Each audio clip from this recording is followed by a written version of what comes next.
There are many different social network types. You have already seen the friends network, such as Facebook, Instagram, and Twitter. Let's explore some others.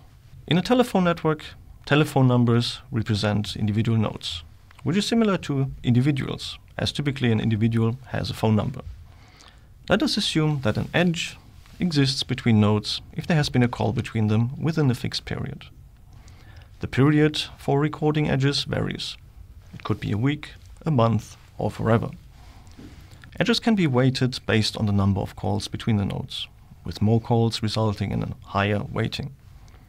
In this way, telephone networks are undirected weighted graphs.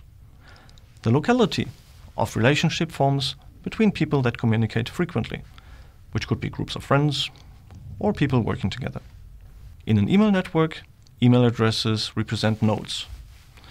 Again, this is essentially an individual. An edge exists between two nodes if at least one email is sent in at least one direction. Unlike the telephone network, we can classify the relationships here differently. For example, these could be undirected relationships. That is, an email does not require a reply to be considered an edge, and these edges can have weighting based on the number of emails sent. Alternatively, edges could be weighted as weak or strong to represent one-way or two-way communication. Locality of relationship forms in a similar way to a telephone network. That is, it forms between friends or colleagues.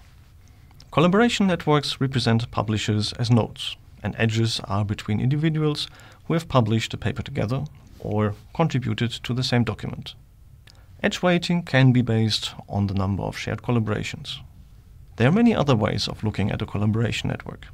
One is where each published paper is a node, and the edges between papers are based on references.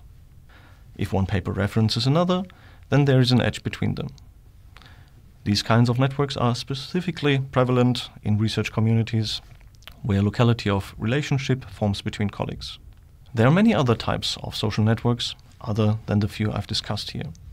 These usually relate to an existing real-world network.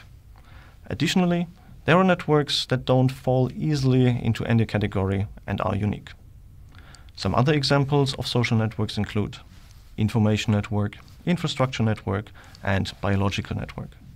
Now that you've had a chance to familiarize yourself with social networks as graphs, it's time to try the quiz questions. If you're not quite ready, that's okay. You can always revisit the information here before attempting the quiz questions.